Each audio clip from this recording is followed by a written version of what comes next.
나갈 거고, 그러면 5일차는 오늘 마찬가지로 포인터를 이제 진도를 나갈 거예요. 포인터를 진도를 나갈 거고, 그리고 개발 환경 부분들을 조금 살펴보고, 개발 환경을 좀 더 좀 살펴보고, 그리고 포인트를 나가고, 그리고 포인트를 좀 더 나가고 나서, 그리고 이후에 다시 이제 그 소프트웨어 개발 과정에 대해서 이제 우리가 어떻게 개발하는지 분석하고 설계하는 부분들을 조금 더 다시 한번 더 살펴볼 수 있도록 할게요.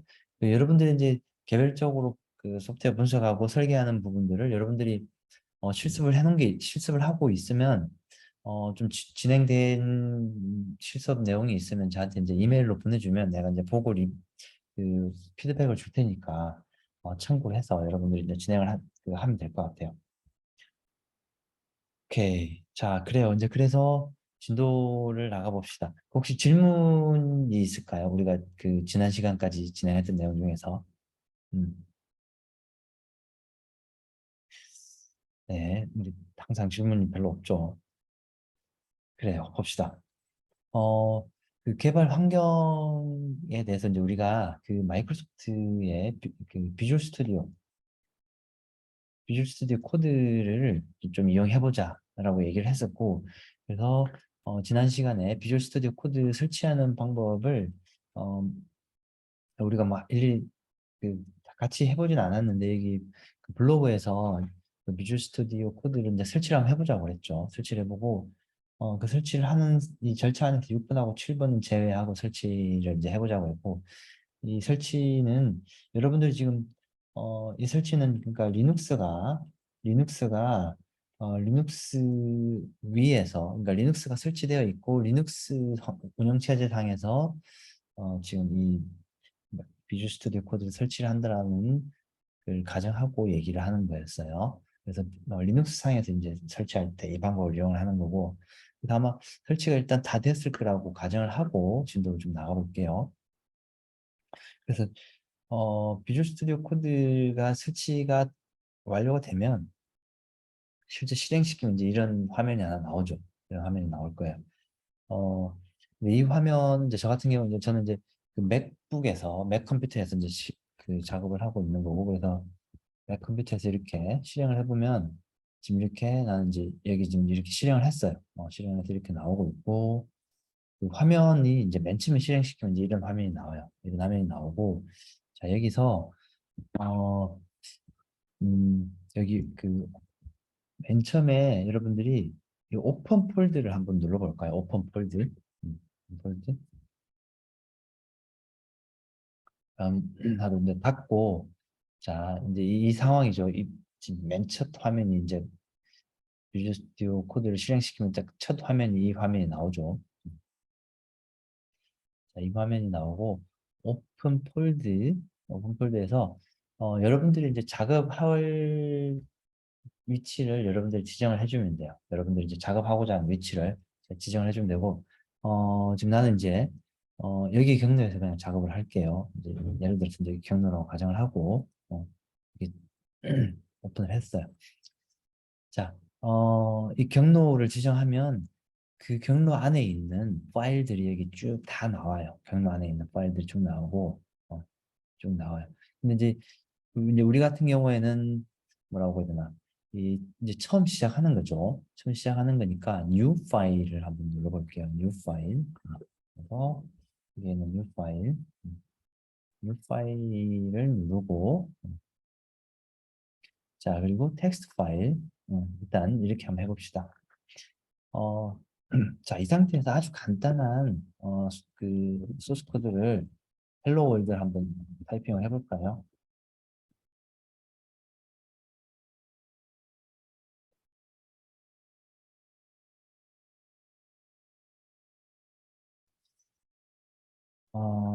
프린트 헬로 월드, 헬로 월드. 음. 자, 오케이. 뭐, 이 아주 간단한 코드를 우리가 만들 수 있죠. 자, 만들 수 있고, 자, 여기서 이제 저장을 여기 눌러야 돼요. 저장을 눌러야 되는데, 자, 저장을 한번 해볼게요. 파일에서 여기 세이브 눌러볼까요? 세이브. 음. 자, 저장을 누르면 이제 여기 이제 그 우리가 지정했던 디렉토리가 있고 그 디렉토리 안에 이제 우리가 뭔가 파일을 우리가 만들 수 있어요. 지금 나는 테스트 1.c라고 이렇게 한번 만들어 볼게요. 파일 이름을. 자, 자, 이렇게 저장이 됐어요. 오케이. 이렇게 저장이 됐고, 자, 이 상태에서 한번 실행을 한번 시켜 볼게요. 실행을. 어, 자, 여러분들 이 창이 보이면, 이 창이 있으면, 이 창 아래 보면 터미널이라고 이렇게 뭔가 하나 보일 거예요. 터미널. 이 터미널이라고 보이고, 이 터미널에서 뭔가 여러분들이 작업을 할 수가 있어요. 터미널에서. 그래서 터미널에서 작업할 수 있고, 혹시 이 창이 지금 안 보이면, 터미널이 이렇게 안 보이면, 여기서 터미널, 뉴 터미널 이렇게 열어도 괜찮아요. 혹시나 터미널이 지금 이렇게 화면이 이렇게 터미널이 없으면 여기 메뉴에서 아마 리눅스는 얘하고 약간 좀 인터페이스가 좀 약간 다를 수도 있는데 어쨌든 여기 보면 이제 위에 메뉴가 있고 그러니까 여기에 있을 수가 있고 아니면 여기에 이렇게 메뉴가 여기 이렇게 있을 수도 있는데 아마 어쨌든 터미널이라고 누르고 뉴 터미널 한번 눌러볼게요. 자 그럼 이제 어쨌든 터미널이 나왔어요. 자 여기서 이제 ls 한번 눌러볼까요? ls. 자 ls는 그 이제 그 디렉토리 안에 있는 그 목록을 이제 보여달라는 명령어고 그래서 ls 치니까 뭔가 파일이 쭉 나와요. 파일이 나오고 자 여기서 이제 우리가 방금 만들었던 파일이 지금 만든 파일이 test 1.c가 여기 있죠. 이제 방금 만들었던 test 1.c가 자 얘를 gcc test 1.c 하고 엔터 한번 쳐볼까요? 어, 자, 근데 이제 여기 워닝 메시지가 나오긴 하는데 워닝 메시지는 그냥 우리가 무시하고 넘어가도 괜찮아요. 워닝 메시지는 자, 워닝 메시지는 무시하고 넘어가고 여기서 이제 지난번에 우리가 뭐라고 그랬죠? 컴파일을 하고 나면 a.out이라는 파일이 새로 만들어진다고 그랬죠. 그래서 그 a.out 파일을 한번 실행을 시켜 볼게요. 자, 리눅스에서는 그러니까 자, 지난번에 얘기했듯이 여기 이제 커맨드 라인 인터페이스죠. CLI죠. CLI. 커맨드 라인 인터페이스. 자, CLI에서는 그 명령을 실행을 하려면 슬래시 a.out. 그러니까 현재 디렉토리에 있는 현재 경로에 있는 어떤 파일을 실행하고 싶다. 음. 자, 그럼 이제 얘가 헬로 월드가 출력이 됐어요. 우리가 방금 만들었던 이제 이게 실행이 된 거죠. 자, 여기까지 메시지가 잘 나왔다면 여러분들은 이 비주얼 스튜디오 코드를 실행을 잘 한 거예요. 잘 한 거고 혹시 여기까지 잘 안 된다.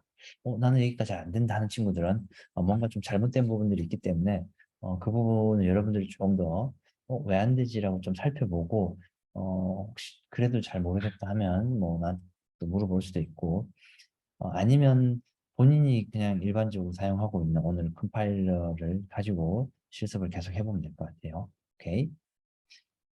자, 오케이. 그리고 이제 이 비주얼 스튜디오 코드를 이용해서 우리가 디버깅을 좀 할 수 있어요. 디버깅을. 뭔가 이렇게. 디버깅이라는 거는 결국은 어, 어떤 코드에 어떤 문제가 있을 때 그 문제를 좀 잘 빨리 찾아낼 수 있는 그런 도구이고 그 도구가 여기 비주얼 스튜디오 코드에 아주 잘 구성이 되어 있어요. 자, 이제 예를 들어서 이렇게 코드를 한번 좀 만들어 볼게요. 자, 인티즈 A, B, C 하고 C는 A 플러스 B 하고 어,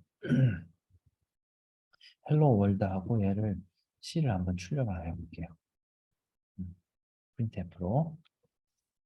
자, 얘가 이제 그 뭐야 워링이 나오니까 그냥 워링을 없애줍시다. 인티저로 바꾸고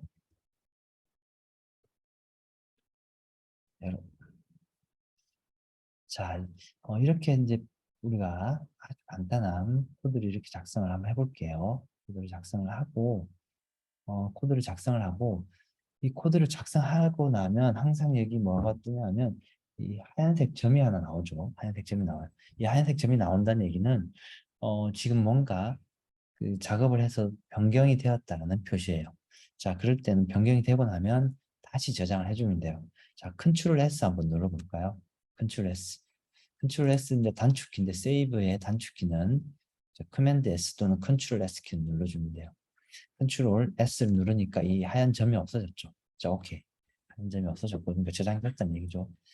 자, 저장을 했으니까 어떻게 해야 되죠? cc 컴파일을 다시 해야 되겠죠. 테스트 1.c. 자, 다시 이제 컴파일을 했어요. 자, 이번에 다시 컴파일을 하니까 이제 이 워닝 메시지는 없어졌어요. 없어졌어요. 자, 그리고 나서 점 슬래시 a 점 아웃하고 엔터 한번 쳐볼까요? 오케이. 엔터 치니까 오케이. 뭔가 결과가 나왔어요. 자, 여기 결과가 헬로 월드 콜론 숫자가 나왔어요. 자, 이 숫자는 결국 뭐죠? 저 이제 여기서 계산된 결과죠. 근데 이제 우리가 지금 보니까 여기 어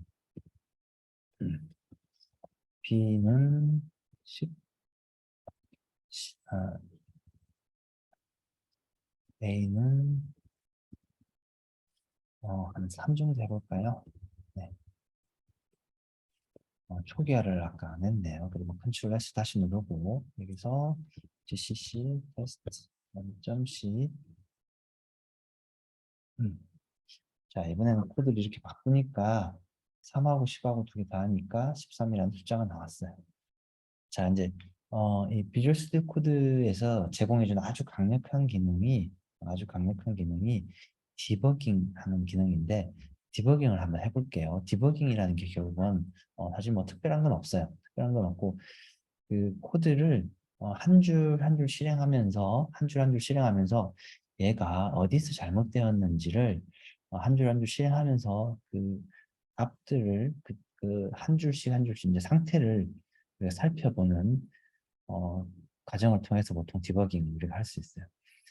디버깅을 할 때 이제 이 방법이 이제 우리가 쉽게 생각할 수 있는 방법이 어떤 우리가 어디서부터 시작할지 한 줄씩 한 줄씩 시작하고 싶은 위치에다가 여기 왼쪽으로 가서 점을 이렇게 마우스 포인트를 여기 한번 가져가 볼까요?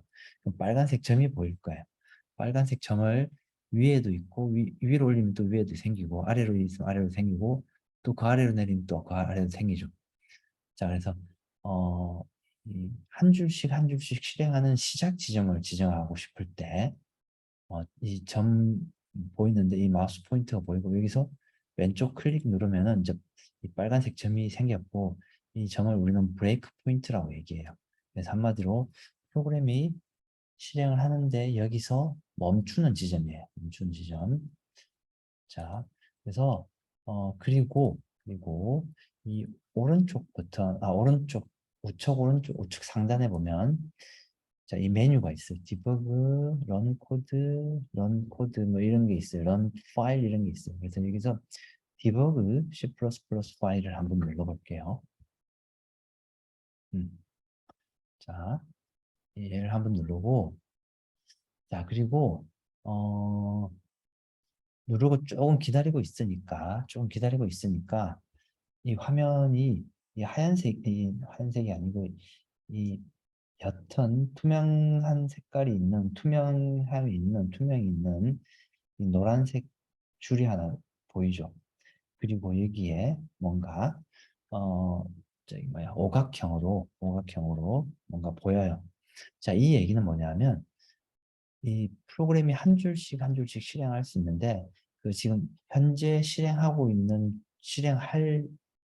라인에서 대기하고 있는 거예요. 기다리고 있는 거예요. 기다리고 있고 자, 그리고 이 왼쪽에 보면 이렇게 한번 볼까요? 이 왼쪽에 보면 이 각 변수들의 실제로 어떤 값이 들어있는지를 여기에 어, 하나씩 다 보여준다. 그래서 여러분들이 아마 이렇게 되어 있을 거예요. 이렇게 되어 있으면 여기 variable 또는 여러분들이 아마 한글 버전으로 설치했으면 아마 변수라고 되어 있을 거예요. variable 그리고 local이라고 한번 눌러볼 거예요. 자, 이렇게 누르면은 여기에 이 지금 이 상황에서 각 변수들의 값을 다 볼 수 있어요. 근데 지금 값이 막 이상한 값이 들어있죠. 1씩 100, 78만 6,528, 1, 16만, 16,180, 뭐 어쨌든 숫자가 들어있어요. 오케이. 이 줄을 한번 실행 한번 시켜볼까요? 이 줄을 실행시키고 싶으면 근데 혹시 여러분들이 이 왼쪽에 있는 이게 안 보이면 뷰 자, 뷰 맞나?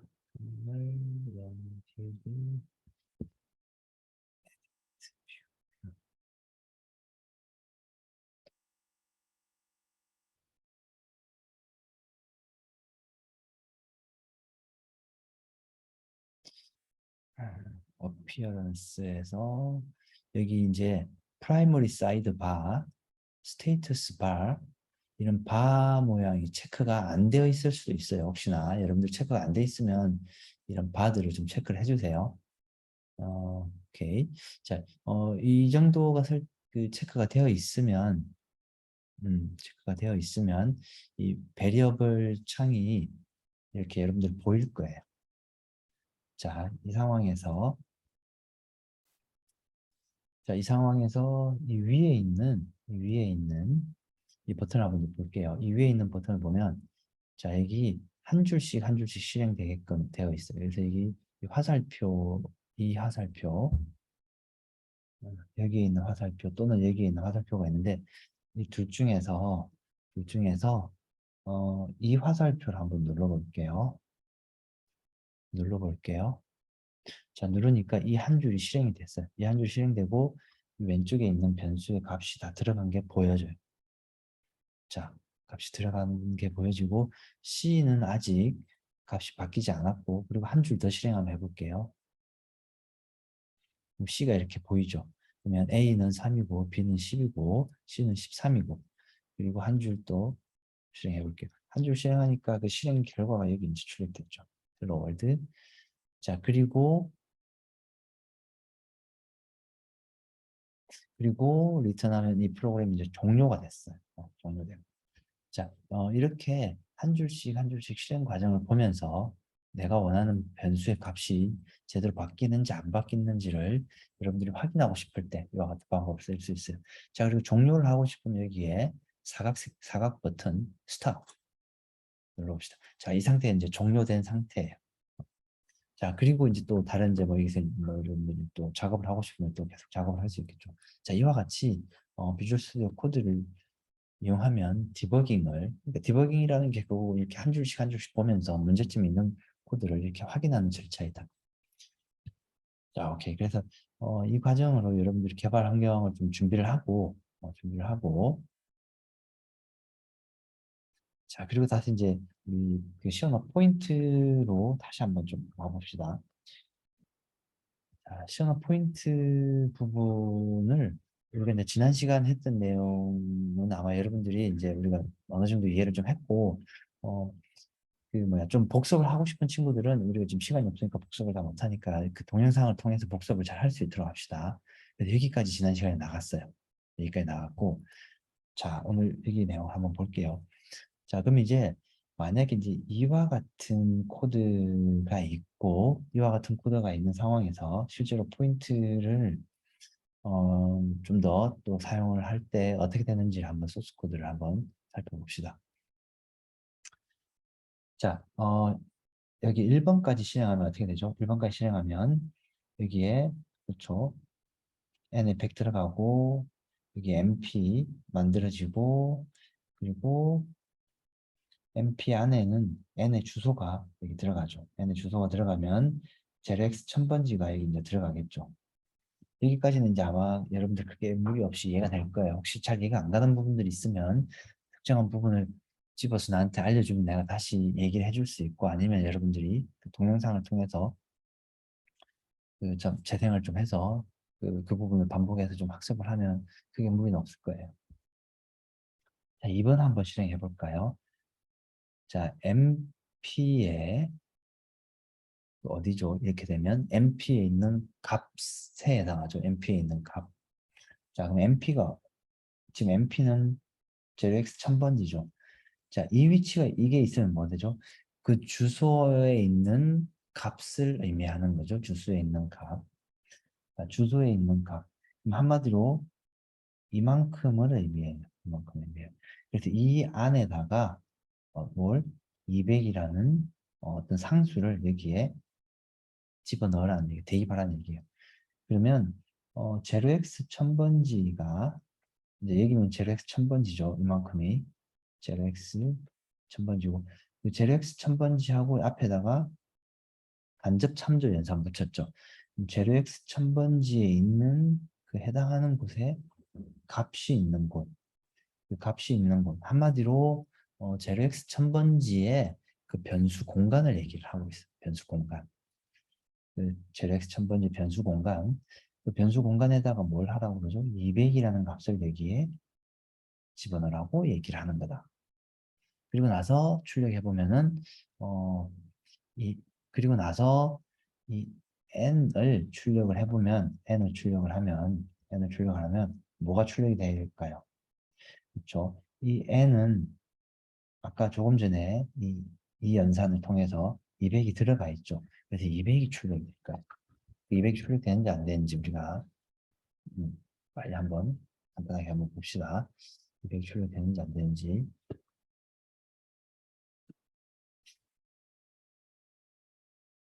잠깐만요.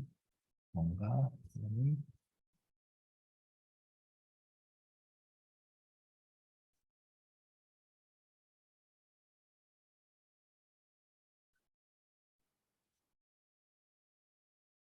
자, 여기서 이제 그대로 타이핑을 코딩을 한번 해볼게요.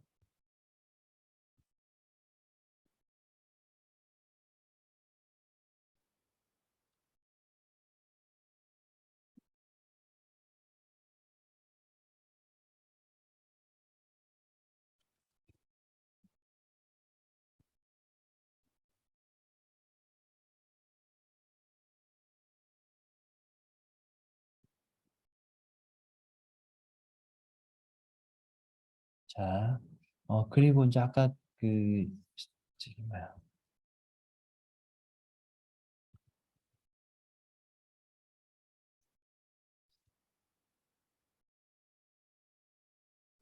아까 한번 얘기했는데, 이 브레이크 포인트는 한 번 더 누르면 브레이크 포인트가 없어져요. 한 번 더 누르면 브레이크 포인트가 없어진다. 우리는 지금 브레이크 포인트 이제 굳이 필요가 없어요.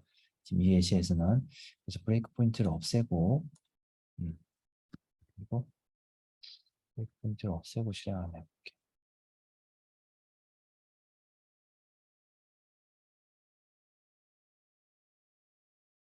자, 이 아래쪽에 있는 창이 안 보이면 어떻게 뭐라고 그랬죠? 터미널 하나 열어 놓으라고 그랬죠. 터미널 하나 열었어요.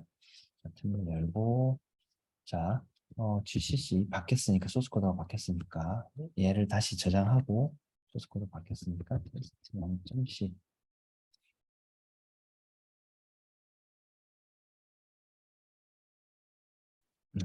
n이죠. 자, 자, 이렇게 출력을 하니까 200이라는 값이 출력이 됐어요. 200이라는 값이. 오케이. 그래서 우리가 예상했던 대로 200이라는 값이 출력이 된다. 자, 근데, 그래서, 어, 그, 이 표시를 여러분들이 이제 헷갈리면 안 돼요. 이 표시를 헷갈리면 안 돼요. 자, 이 표시는 우리가 지난 시간에 주소 앞에 이 연산자가 하나 있으면 주소에 저장된 값, 어, 사실 이제 값이라기보다는 값 또는 공간을 의미해요. 그 변수 공간을 의미해요. 변수 공간. 어, 자, 그래서, 음, 그래서 이 MP가 1000번지죠. 1000번지에 있는 이 공간 또는 이 값에다가 뭘 하라고 그러죠? 200이라는 값을 넣으라고 그러죠. 200을 넣고 출력하니까 200이 출력이 된다. 오케이. 자, 그리고 이제 시간이 많지가 않아서 우리가 여러분도 실습할 수 있는 시간을 줄 테니까 조금 빨리 나가 볼게요. 어, 자, 이제 조금 조심해야 될 게 하나 있는데, 만약에 코드를 이제 이렇게 작성했어요. 근데 이거하고 앞에 거하고 뭐가 달라지냐면, 이 앞에 이 초기화하는 이 부분이 만약에 이제 없어졌다. 초기화하는 부분이 생략되면, 없어지면, 음, 당연히 MP에는 이상한 값이, 쓰레기 값이 들어있을 거고, 그래서 어딘지 모르는 이상한 공간, 예를 들어서 여기가, 어, 우연찮게 0이라는 값이 들어있고, 0이라는 값이 들어있고, 쓰레기 값이 들어있고, 초기화 안 했으니까, 쓰레기 값이 0이라는 값이 들어있고, 근데 0은 이 어딘가에는 0번지에, 0x 0번지에 공간이, 0번지에 뭔가 이 공간이 있긴 할 건데, 근데 이 0x 0번지에 있는 공간은 우리 사용자가 사용하려고 변수를 선언한 공간은 아니죠. 그런데 만약에 ZX MP에 0이라는 값이 들어있으면 0번지에 있는 공간에 가서 200이라는 값을 넣으려고 시도를 할 거예요. 자, 이렇게 시도하면은 오류가 발생한다. 오류가 발생한다. 무슨 오류냐? 허가받지 않은 공간에 우리가 뭔가 값을 집어넣으려는 일을 하고 있다. 자, 이렇게 하면 안 된다. 그러니까 흔히들 이런 실수를 많이 하기도 한다. 포인트를 사용할 때는. 그래서 이런 부분은 조심하자라는 의도로 얘기를 했고, 어, 자, 아주 비슷한 예시예요. 만약에 어떤, 자, 50이라는 값이 여기 들어가 있고, 그리고 MP 주소가 있고, 자, 그리고 이 N이라는 주소가, 그쵸. 주소가 있고, MP 간접 참조, MP 간접 참조. 자, MP 간접 참조면은 어디죠? MP 간접 참조면은 MP의 간접 참조면은 MP 간접 참조면 이만큼이죠, 이만큼. 이만큼 공간에 가보니까 지금 값이 50이라는 값이 있어요. 그리고 또 MP만큼 가면 또 50이에요. 그럼 어떻게 되는 거지? 얘 50하고 50을 더해서 MP 간접 참조 연산. MP가 가리키는 그 공간에 또 50을 넣으라고 그러죠. MP가 가리키는 공간 여기죠. 여기에 50하고 50하고 더해서 여기에 100을 집어넣으라는 얘기다. 오케이. 자, 그래서 출력을 하면 이 MP 간접 참조 연산에서 출력을 하면 이제 100이 나올 거예요. 이거는 여러분들이 이제 실습을 한번 해보면 될 것 같아요. 자, 어쨌든 이렇게 어, 이 간접 참조 연산자, 아까 우리가 지금 계속 보고 있는 이 연산자를 여러분들이 잘 이해를 해야 된다. 이해를 해야 된다. 음. 이 포인트 변수는 어, 그 뭐라고 해야 되나? 어, 타입 포인트 변수는 그 뭐야 크기가 타입이 여러 개 이렇게 나눠져 있다고 이제 얘기했죠. 근데 이제 우리가 포인트 변수는 이렇게 타입이 여러 개 있고, 근데 굳이 이렇게 타입을 여러 개 만들어야 될까라는 생각을 좀 고민을 해볼 수 있어요. 그래서 포인트 변수의 타입을 이렇게 지정하는 이유는 뭘까라고 우리가 한번 고민을 좀 해봐야 되는데, 그 고민을 해보기 전에 아까 이 좀 전에 있던 이 예시에서 한번 생각을 한번 해봅시다. 이 MP의 간접 참조 연산하면 뭐라고 그랬지? MP 주소에 있는 그 공간 또는 그 값이라고 얘기했어요. 근데 이 MP면은 JX 1000번지죠. MP에 있는 값은. 그 MP의 간접 참조 연산하면 이 위치에 가서 이 위치에 있는 공간 또는 값이라고 했죠. 근데 만약에 이 위치에 가서 이 값이나 공간이 4바이트를 차지하는지 4바이트 차지하고 그리고 얘가 인티저인지 그러니까 정수로 읽어와야 되는지 문자를 읽어와야 되는지 이게 뭐 한 바이트인지 또는 실수로 읽어와야 되는지 8바이트인지 이거 어떻게 알 수 있을까요? 왜냐하면 MP 안에는 주소밖에 없는데 알 수 있는 방법이 없죠, 사실은. 이 참조하면 여기에 가서 4바이트만큼 데이터를 읽어와야 되는데 내가 4바이트를 읽을지 1바이트를 읽을지 우리가 알 수 있는 방법은 뭐냐 하면 이 MP가 타입이 뭐예요? 인티저의 포인트예요. 인티저 포인트. 인티저 데이터를 담을 수 있는 인티저 변수의 주소예요. 자, 그래서 이 주소에 가서 이 주소에 있는 값 또는 공간이라고 하면 인티저 크기만큼의 데이터를 또는 인티저 크기만큼의 데이터 그리고 인티저 형태의 데이터를 읽거나 쓸 수 있다. 읽고 접근할 수 있다라는 뜻이에요. 그래서 우리는 시작 주소 알려줬지만 얘가 4바이트인지 1바이트인지 알 수 있는 방법은 이 MP의 주소가 인티저형 주소예요. 인티저형 주소. 그래서 4바이트를 읽을지 1바이트를 읽을지 알 수 있다. 자, 그래서 이제 그냥 이 포인트 변수의 타입을 지정하는 이유를 이제 방금 우리가 이제 왜 필요한지를 이제 우리가 알 수 있죠. 이 예시를 통해 그러니까 아까 조금 전에 예시를 통해서 그래서 모든 포인트는 다 각각 자기 포인트 변수들이 다 이렇게 있다. 포인트 변수들이 있다. 각 타입별로 다 있다. 그래서 예를 들어서 캐릭터 인티저 플로트 더블의 변수를 만들고 캐릭터 인티저 플로트 더블의 그 타입에 해당하는 그 주소에 해당하는 이 포인트 변수를 이렇게 만들고 그리고 나서 이 포인트 변수에다가 각각의 변수의 주소를 이렇게 넣고 이렇게 각각 대입할 수 있죠. 자, 그래서 여기까지 실행을 하게 되면 이 메모리 맵은 이와 같이 구성된다. 여러분들 그림이 조금 생소할 수도 있는데 이게 이제 메모리이고 메모리가 지금 지금 공간이 크지 않으니까 그냥 이 쭉 선형적으로 다 연결돼 있다고 생각을 하면 돼요.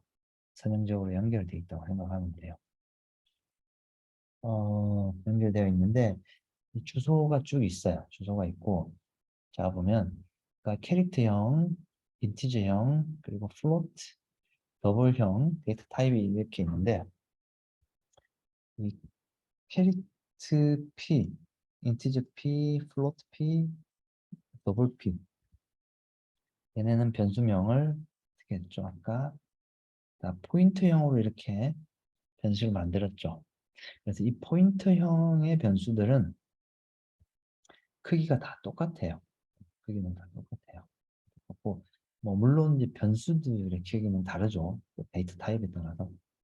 그런데 이 포인트형들은 어, 얘가 캐릭터 P는 얘를 가리키고 얘를 가리킨다는 얘기는 결국은 이 캐릭터 P 안에 0x 1 0 0 0 인티저 P 안에는 0x 1 0 0 4 여기에는 0x 1 1 0 0 여기에는 0x 1 2 0 0이라는 값이 들어있어요. 오케이, 값이 들어있으니까 이렇게 개념적으로 포인팅하는 것처럼 이렇게 화살표가 보이는 것 뿐이죠. 자, 그래서 이 각 타입별로 이렇게 포인트 변수를 이렇게 따로 관리를 이렇게 해주고, 아까 조금 전에 봤던 이 코드를 이렇게 만들면 어떻게 된다? 메모리 맵으로 봤을 때는 이와 같은 그림이 만들어진다. 여러분들이 이제 이렇게 코드를 작성을 하면 여러분들 머릿속에는 포인트가 이렇게 만들어지고 메모리 맵이 이렇게 구성되는구나가 여러분들 머릿속으로 그려져야 되는데 그리기 쉽지 않으니까 여러분들은 이와 같은 그림을 할 때마다 좀 그려보는 게 여러분들 이해하는 도움이 될 거다. 물론 계속 그릴 필요는 없겠죠. 어느 정도 익숙해지면 이제 여러분들 머릿속으로 그림을 그릴 수 있으니까. 자, 그래서 포인트 변수의 타입은 포인트 변수가 가리키는 번지에 값의 크기를 결정을 하기 위해서 포인트 변수는 타입별로 다 따로따로 지정을 해줘야 된다. 지정해주는 이유가 이제 이게 이유죠. 이제 크기를 값의 크기를 알아야 간접 참조 연산 시 해당 크기만큼 우리가 읽어올 수 있는 거죠. 한 바이트를 읽어올지 그게 네 바이트를 읽어올지 이제 이런 것들 우리가 결정을 할 수 있으니까 사실 이제 아주 엄밀히 얘기하면 값의 크기와 어, 데이트 형태, 데이트 형태를 결정하기 위해서. 왜냐면 여기는 4바이트이고 여기도 4바이트 똑같이 4바이트지만 얘는 읽어올 때 인티지 형태를 읽어와야 되고 얘는 플로트 형태를 읽어와야 되기 때문에 그 값의 크기와 그 데이터 형태를 결정하기 위해서 포인트 변수를 각각 따로 이렇게 데이터 타입마다 따로 관리를 하고 있다. 오케이.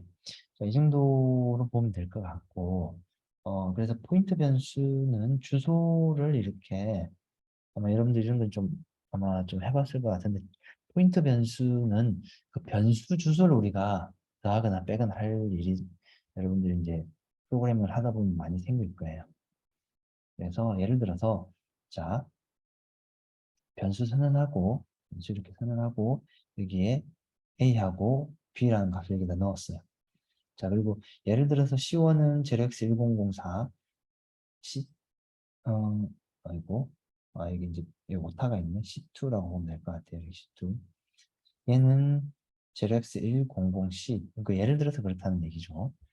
그렇게 하고, 자, 프린트를 해서 C1하고 C2를 각각 출력을 하면, 그러니까 C1하고 C2의 주소를 각각 출력하면 얘가 출력이 될 거고, JLX1004, JLX100C가 출력이 될 거고, 플러스 1을 하면 얘는 이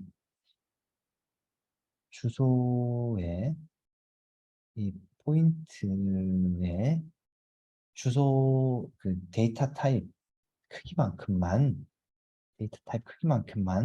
1 플러스 1 된다. 그러니까 어,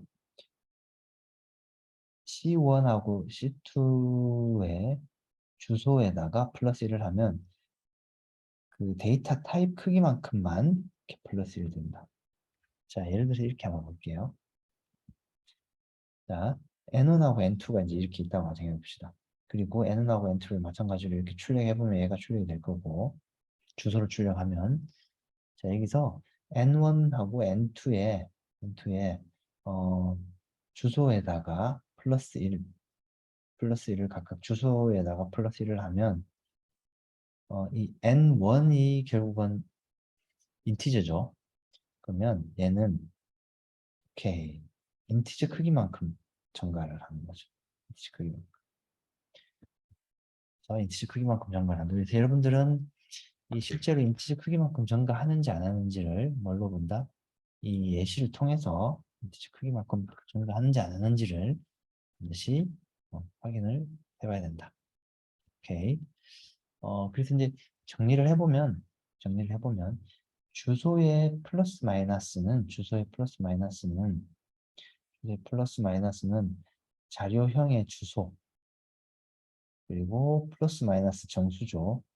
정수 곱하기 자료형 실제로 그 자료형 크기만큼 플러스 마이너스 된다.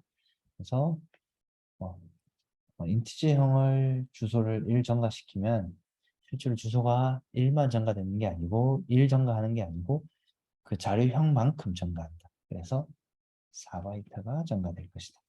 오케이. 1바이트가 아니고.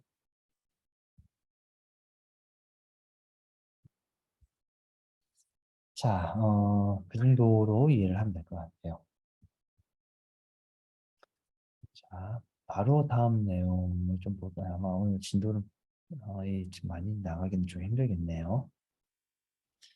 어, 어, 여러분들이 그 데이터 타입에서 보면 여러분들이 이제 그 C언어 코드를 작성을 하다 보면 그 자료의 형 변환을 할 일이 가끔 있을 거예요. 자료의 형 변환을 할 일이.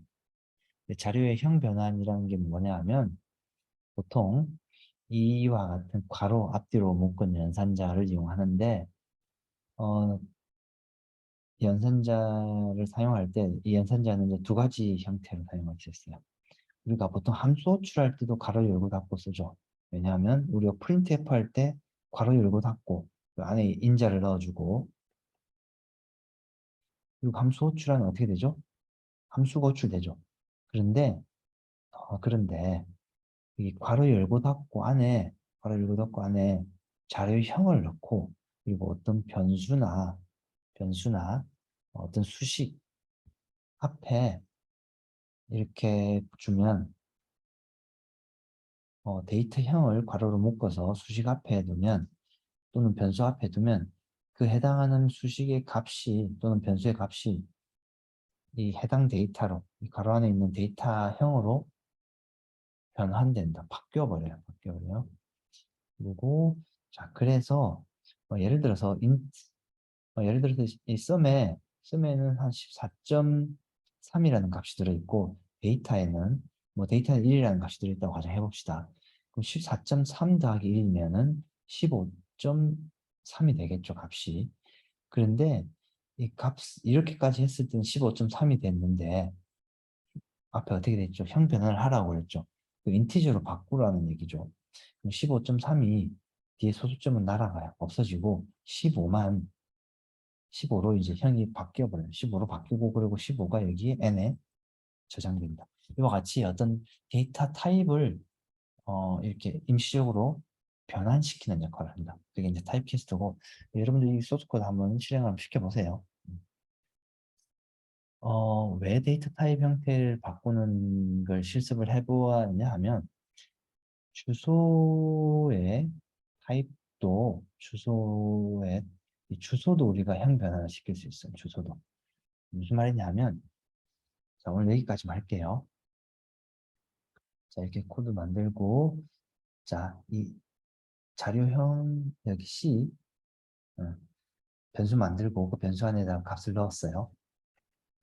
값을 넣고, 자, 출력을 한번 해볼 건데, 자, C를 출력을 하면은 값이 얼마 나오죠? JRX 1000이 나올 거고, 그리고 C를 출력을 하는데, 이 C의 주소를 출력을 할 건데, 그 C의 주소를 뭘로 바꾸라고 그러죠, 지금? 캐릭터 포인트형으로 바꾸라고 그래요. 캐릭터 포인트형으로. JRX 100, JRX 1000번지를 캐릭터 포인트형으로 바꾸라고 그래요. 사실 캐릭터 포인트형으로 바꾼다고 해도 지금 이 상황에서는 어떤 주소 연산이 발생하지 않으니까 바뀌진 않을 거고, 그냥 그대로 JRX 1000이 출력이 될 거예요. 자, 만약에 이 C의 주소 연산하고 인티저하고 포인트. 자, 여러분들이 이제 이 안에는 뭐가 들어간다고 그랬죠? 데이터 타입이 들어가는데, 데이터 타입은 종류가 이런 게 있죠. 인티저, 캐릭터, 플로트, 더블 이런 게 있죠. 근데 인티저 포인트도 데이터형이죠. 캐릭터 포인트도 데이터 타입이고, 플로트 포인트도 데이터 타입이에요. 얘는 담을 수 있는 건 뭘 담을 수 있죠? 정수, 얘는 문자, 얘는 실수 형태. 얘는 뭘 담을 수 있죠? 인티저 변수의 주소, 캐릭터 변수의 주소, 플로트 변수의 주소를 담을 수 있다. 오케이? 마찬가지예요. 그래서 우리는 뭐라고 그러죠? 주소를 바꾸라고 얘기를 하고 있어. 주소를 바꾸라고. 오케이. 그러면 지금 C의 주소는 여전히 주소를 아무리 바꿔도 우리가 연산을 하진 않으니까 이게 바뀌진 않을 거예요. 자, 근데 다음 라인 한번 볼게요.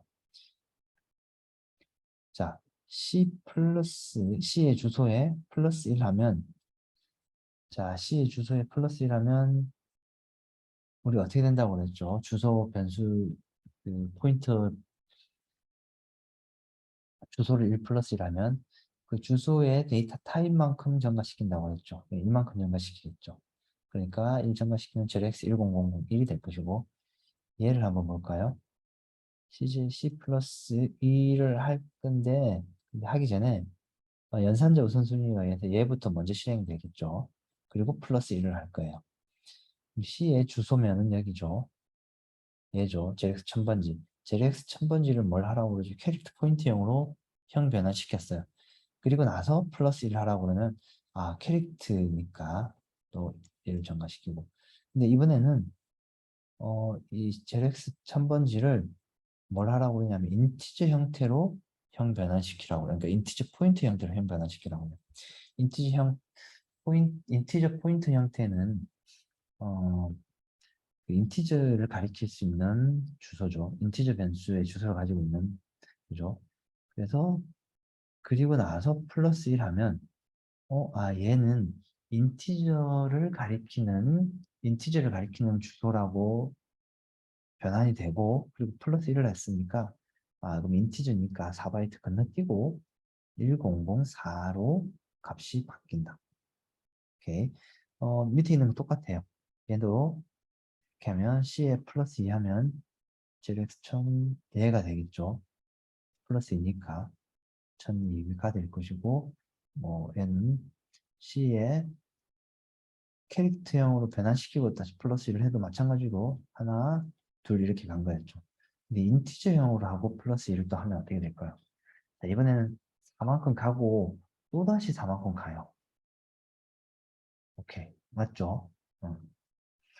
이와 같이 어떤 우리가 주소가 있으면 그 주소를 이렇게 형 변환을 시키면서 주소 연산을 우리가 해보면은 실제로 주소가 어떻게 변환되는지를 좀 더 자세히 좀 더 직관적으로 알 수 있는데 여러분들 아마 이게 좀 이해가 안 가는 친구들이나 좀 약간 생소할 수도 있는데 이거를 하는 이유는 이 포인트 주소가 얼마 간격으로 이렇게 건너뛸 수 있는지를 우리가 살펴보기 위해서 이런 예를 한번 들어봤어요. 자, 그리고 여러분들이 이제 뭘 해보냐면 이 소스 코드를 그대로 어떻게 한다? 코딩을 한번 해봐야겠죠. 코딩을. 그래서 이 소스 코드를 가지고 어, 이 소스 코드를 그대로 어떻게 한다? 코딩을 해보고 직접 실행을 한번 시켜봐야 돼요. 오케이. 그래서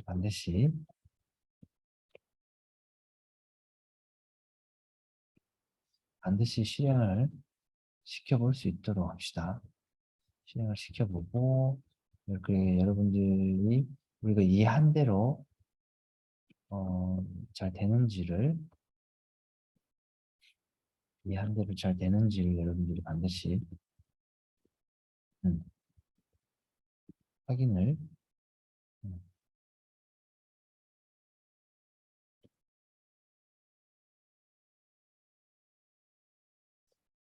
이해한 대로 되는지를 반드시 확인해 봅시다. GCC 테스트 1점